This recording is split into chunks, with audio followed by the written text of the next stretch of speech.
అంటే ఇప్పుడు మామూలుగా అన్నీ కూడా మన ఆంధ్రప్రదేశ్కి సంబంధించిన పోలరైజేషన్ వచ్చింది.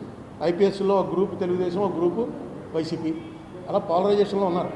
కానీ ఇది ఆఫీసర్ల యూనియన్లు ఇవి కాదు, ఇది అసలు లీగల్ పాయింట్. ఇది మరి ఎందుకు రైట్ చేయలేదో వాళ్ళు మన కోర్టులో నాకు అర్థం కాల.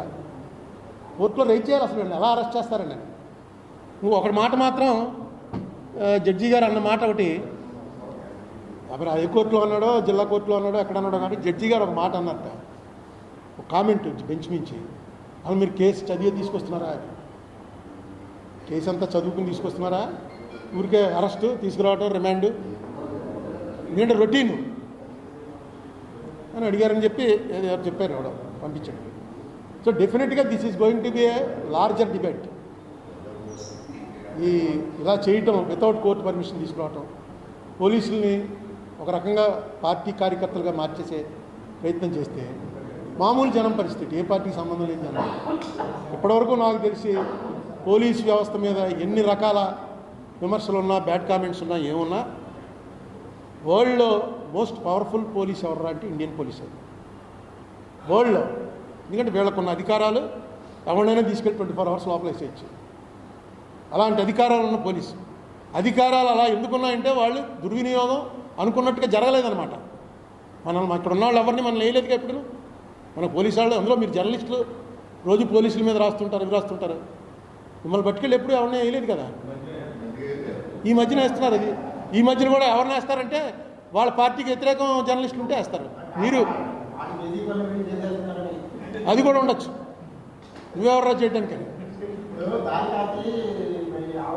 నాకు ఒకసారి 3 Town పోలీస్ స్టేషన్లో ఓ బండిని కారు గుద్దింది, గవర్నమెంట్ హాస్పిటల్ దగ్గర.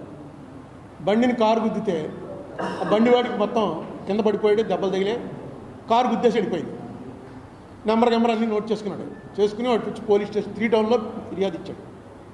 అప్పుడు ఎస్ఐ చాలా మంచివాడు, నాకు క్లోజ్, అప్పుడు పరిచయం లేదు. ఎస్ఐ కేసు బుక్ చేశాడు. చేసిన తర్వాత ఆ కారు వాడు ఎవడో నాకు తెలుసు. వాడు నా దగ్గరికి వచ్చాడు. నేను అప్పుడు ఏమీ కాదు, ఇది 80లో. కారు వాడు నా దగ్గరికి వచ్చి, గురువు ఇలా గుద్దేశాను, జనం ముగిపోతుంటే కాలేజీలోంచి తప్పించుకుని వచ్చాను, కొంచెం చూసి పెట్టంటే ఎవరినో పంపాను. పంపితే బండివాడికి పెద్ద దెబ్బలేం కాదు, గవర్నమెంట్ హాస్పిటల్ దగ్గర ఉన్నాడు. ఎవడరా బండివాడు అంటే ఈ రాజానగరం దగ్గర ఏదో ఊరు. అప్పుడు రామ్మోహన్ కూడా ఎమ్మెల్యే కాదు. వాడిని కబురెట్టాను. అక్కడ అయిన తర్వాత తీసుకొచ్చాను. తీసుకొస్తే ఇక్కడ కొట్టుకుపోయింది. అరుతుంటే ఆపకుండా వెళ్ళిపోయాడు. బండివాడు కూడా మంచి పొగరగా ఉన్నాడు. అరుతుంటే ఆపకుండా వెళ్ళిపోయాడు, లేకపోతే అప్పుడే వదిలేద్దు. అది చూడండి, బండి గుద్దేసి ఆపకుండా వెళ్ళిపోయాడు. ఇక్కడ మీటింగ్ పెట్టుకుంటున్నారో వాడు పిల్లల్ని అడిగో ఎవరినో అడిగి తెలుసుకుని జాగ్రత్తగా వెళ్ళి వాళ్ళు కాకపోతే ఆ కొట్ట నీళ్ళు కాల్చడంలో ఇళ్ళు చచ్చిపోతుంటారు. నక్సలైట్లను చంపడానికి వీళ్ళంతా కుట్ర చేశారు. ఇంకా విచిత్రం ఏంటంటే ఒక ప్లేడర్ గారితో కలిసి కుట్ర చేశారట. ప్లేడర్ కుట్ర ఏంటి అసలు? ప్లేడర్ అలా అయితే కోర్టులో జడ్జి గారు ప్లేడర్ కలిసి కుట్ర చేసి శిక్షలు వేసేస్తున్నారండి. కుట్ర అన్న పదానికి 120B అన్న పదానికి పోలీసుల మీద తీసుకొచ్చి పెట్టడం అనేది ఏం చెప్తాం